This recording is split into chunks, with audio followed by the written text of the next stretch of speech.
Dianggap parasit keluarga. Bab 07. Sofia bukannya tidak merasa sedih apalagi lelah. Karena setelah semua yang terjadi, wanita itu malah makin bertekad untuk bisa secepatnya membuktikan, dirinya mampu bahkan akan jauh lebih bahagia tanpa David sekeluarga. Apalagi kini bersama Zidane, ia sungguh ingin memberikan yang terbaik untuk putranya itu. Zidane sayang, maafkan mama karena mama sudah membuat kamu menjadi anak yatim, batin Sofia yang di tengah kesibukannya memasak, kedua matanya yang basah kerap menatap wajah Zidane yang alhamdulillah tidur lelap. Zidane sungguh anteng walau Sofia bawa mondar-mandir mengerjakan segala sesuatunya. Sementara alasannya mengatakan bahwa Zidane sudah menjadi yatim, tentu karena Sofia sadar, perceraiannya dengan David menjadi penyebabnya. Karena jangankan yang sudah bercerai, saat bersama saja, Zidane bernasib sama dengannya. Zidane hanya mendapatkan kasih sayang sekaligus perhatian sisa, dan itu sungguh tidak seberapa dari laki-laki yang harusnya Zidane panggil papa. Zidane sayang, mamah janji, mamah tidak akan pernah meninggalkanmu. Dan mama bertekad memberimu yang terbaik, walau mama sadar, mama enggak sempurna. Sehat-sehat. Kita pasti bisa lalui ini walau sekarang, kita hanya berdua. Batin Sofia yang bergegas menyeka air matanya menggunakan pakaian bagian lengannya. Ia tak mau, orang pasar yang mulai meramaikan warungnya, dan satu persatu dari mereka juga sibuk mengambil makanan atau membuat minuman sendiri, memergokinya menangisi keadaan. Sementara di kontrakan, keadaan benar-benar berantakan. Supri yang meringkuk lemas di depan kamar mandi dalam keadaan kuyup. Juga rumah yang benar-benar berantakan karena anak-anak Anggun yang tak mau diam dan telanjur tidak bisa ditegur bahkan itu meski oleh Anggun. Anggun sampai terbanting karena menginjak kulit pisang yang dibuang asal oleh salah satu putranya. Ini siapa yang buang kulit pisang di sini? Teriak Anggun yang terjebak di pintu ruang tengah menuju dapur. Tubuhnya yang besar membuatnya kesulitan bangun terlebih keluar dari area pintu. Ibu Sumini yang dijatah mencuci pakaian menggunakan tangan di dalam kamar mandi, merasa makin ngenes. Wanita tua itu sudah merasa sangat stres meski belum genap 10 jam ditinggal Sofia. Iya, Ibu Sumini mengakui, tanpa Sofia, hidupnya bak di neraka karena biasanya ia serba dimanja. Kini, tak menolong apalagi menolak permintaan Anggun, yang ada ia pasti babak belur mengikuti jejak Supri. Karena di depan pintu kamar mandi, menantu kesayangan yang ternyata sangat mesum itu, sekarat setelah dihajar brutal oleh Anggun. Kabar talak dan juga perceraian Sofia langsung menyebar. Semuanya menjadi iba sekaligus kasihan kepada Sofia apalagi kepada Zidane. Tentu saja, mereka mengecam keputusan David. Sederet dukungan dilakukan orang pasar yang sudah mengenal baik Sofia selama 5 tahun lebih. Wanita itu mengurus warung makannya yang tak pernah sepi. Walau tak secara terang-terangan, kebanyakan dukungan dari mereka tak hanya berupa kata-kata. Karena Zidane juga sampai kebanjiran hadiah. Zidane mendapatkan banyak pakaian sekaligus selimut bayi. Termasuk semacam kasur bayi yang rencananya baru akan Sofia beli. Iya, Sofia berencana membeli kasur bayi lantaran wanita itu tak tega jika Zidane juga hanya tidur beralas kasur lantai layaknya yang akan ia lakukan nanti malam di ruko warungnya. Kini, di malamnya, nuansa berbeda Sofia rasakan. Di dalam ruko warung makannya, ia hanya berdua dengan Zidane. Sofia meringkuk di kasur lantai yang juga baru wanita itu beli sore tadi. Salah satu tas jinjing berisi pakaiannya dan Zidane, ia jadikan bantal. Di sebelahnya dan terus ia tatap lekat, Zidane sudah lelap. Tatapan Sofia perlahan menjadi teralih, menatap langit-langit rukonya. Di ruko berukuran 2,5 meter kali 6 meter tersebut, suasana benar-benar hening. Menjadikan suara mesin kipas angin dan juga dengungan kulkas di sebelah Sofia, sebagai nyanyian malam di sana. Sofia tahu, dari semua ruko di sana, hanya ruko miliknya yang dihuni. Sisanya sungguh ditinggal pemiliknya. Namun pukul 3 dini hari nanti, orang-orang pasar khususnya pedagang, biasanya sudah berdatangan. Jujur Sofia takut. Wanita itu takut ada orang jahat yang nekat datang kemudian tak segan menyerang. Karena daripada kepada hantu, Sofia memang jauh lebih takut kepada siluman berwujud manusia layaknya David sekeluarga. Membahas David, Sofia merasa sangat sakit hati lantaran pria itu sama sekali tidak mengabari untuk sekadar menanyakan kabar Zidane. Jangankan datang secara langsung, sekadar telepon atau mengirim pesan saja tidak. Sudahlah Sof, yang ada kamu bisa stres kalau terus mikirin David. Untung enggak, rugi iya, batin Sofia menyemangati sendiri. Sofia baru memejamkan mata setelah menarik kain jarit yang ia jadikan selimut untuk menutup tuntas tubuhnya, ketika deruan motor yang terdengar lembut khas motor matic, terdengar mendekat bahkan berhenti tepat di depan ruko warungnya. Detik itu juga Sofia terjaga. Jantung wanita itu menjadi berdetak sangat kencang karena mesin motor sampai dimatikan, seolah pengendaranya memang akan menghampiri rukonya. Yang membuat Sofia kacau, tak lain karena setelah suara langkah turut terdengar mendekat, gedoran yang dilakukan dengan hati-hati juga sampai menghiasi pintu rukonya. Harusnya itu bukan Mas David. Iya, harusnya memang bukan, batin Sofia. Ia menoleh ke atas. Di dinding atasnya, waktu menunjukkan pukul 11 malam lewat 15 menit. Niat hati abai seolah rukonya tak ditempati, Zidane malah menangis dan mungkin karena kaget. Permisi. Selamat malam. Saya mau beli. Suara pria yang terbilang lirih sekaligus hati-hati, menyertai gedoran. Sofia yang sudah meraih Zidane dan berusaha menenangkannya, makin tidak baik-baik saja. Ia sengaja memangku Zidane kemudian menyumpal mulut bocah itu dengan sumber ASI sebelah kanannya. Zidane langsung anteng dan tak menangis lagi, tapi dari luar, suara lembut pria yang dibarengi dengan ketukan hati-hati masih berlanjut. Assalamualaikum. Permisi. Mbak, saya mau beli mie rebus. Istri saya lagi ngidam, Mbak. Katanya Mbak ada di dalam. Saya bukan orang jahat, Mbak. 3 minggu lalu, istri saya makan mie rebus di sini, dan katanya enak.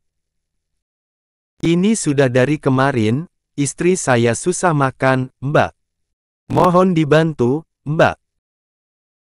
Sofia makin berpikir keras, mempertimbangkan penjelasan si pria yang tetap saja membuatnya takut, meski jika merenung alasan pria itu datang karena istrinya yang sedang mengidam, Sofia jadi tidak tega.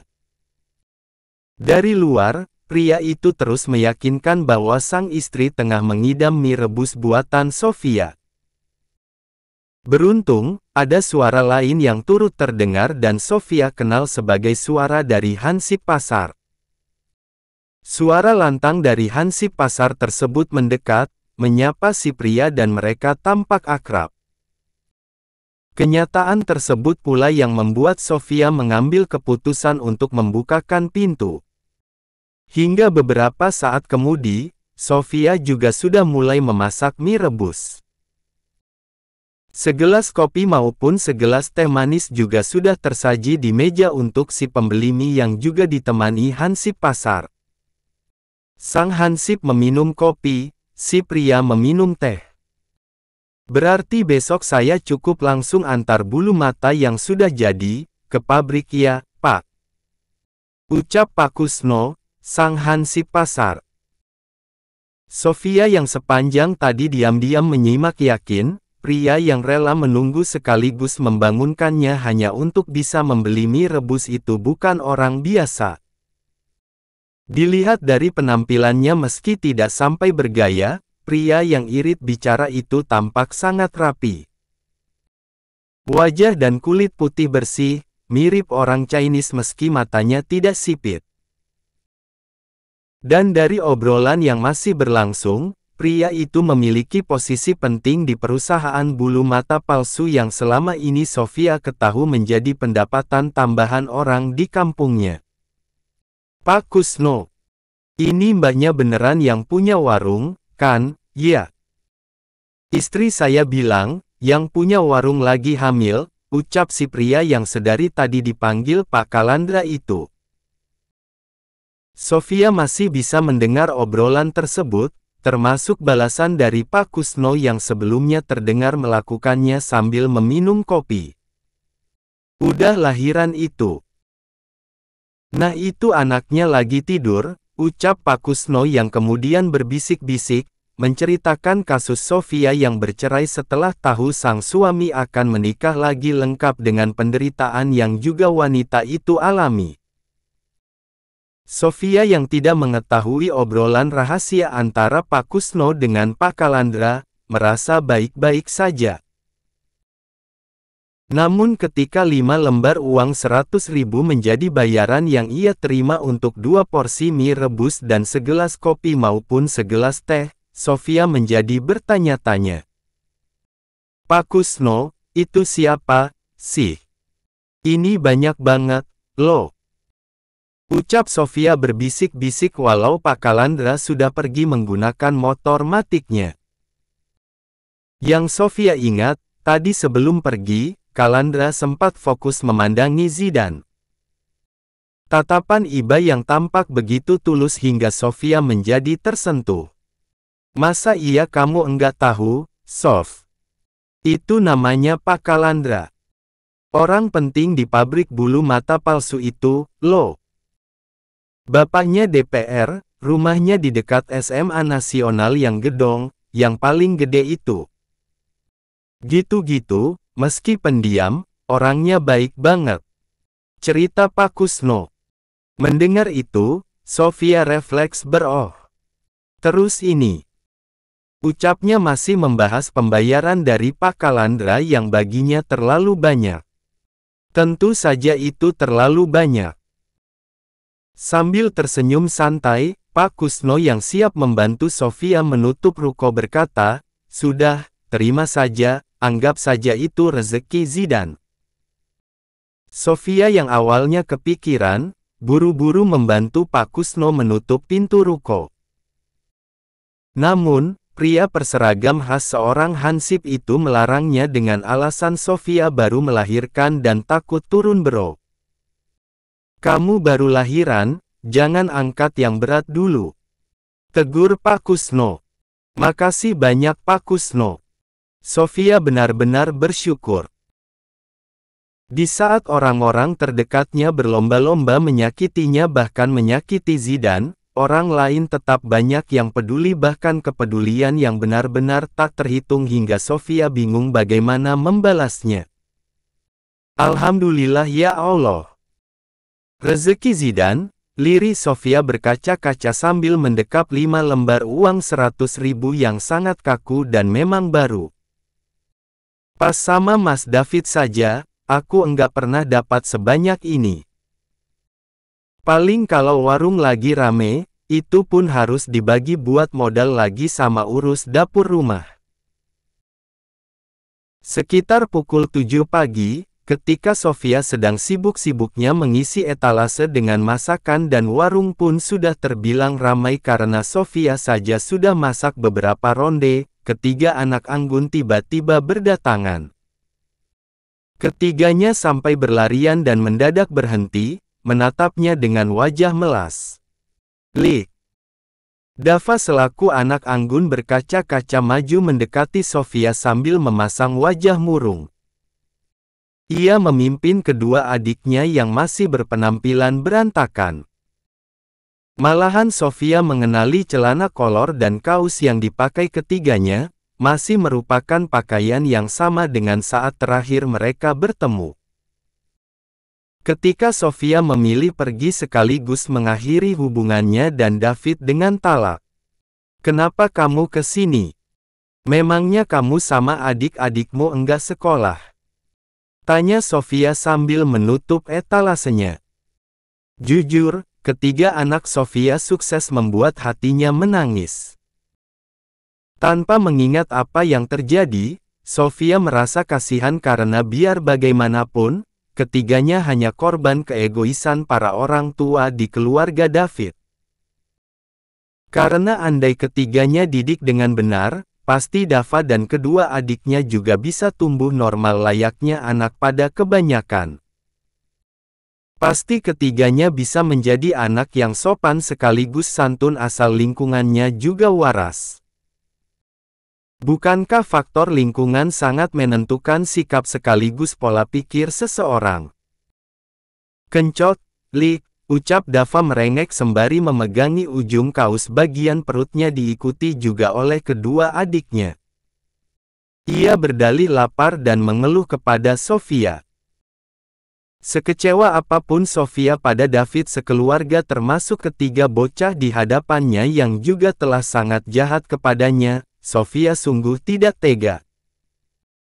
Malahan air matanya lolos mengiringi rasa sesak yang membuat tenggorokannya seperti dicekik dengan keji.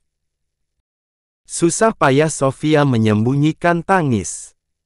"Ya sudah, sekarang kalian raup dulu," ucap Sofia yang menyuruh ketiganya mencuci wajah terlebih dahulu kemudian kumur karena bisa Sofia pastikan, ketiganya yang selalu lapar, sama sekali belum cuci muka apalagi gosok gigi. Sofia membayangkan, andai ketiga bocah yang masih haus didikan itu Zidane.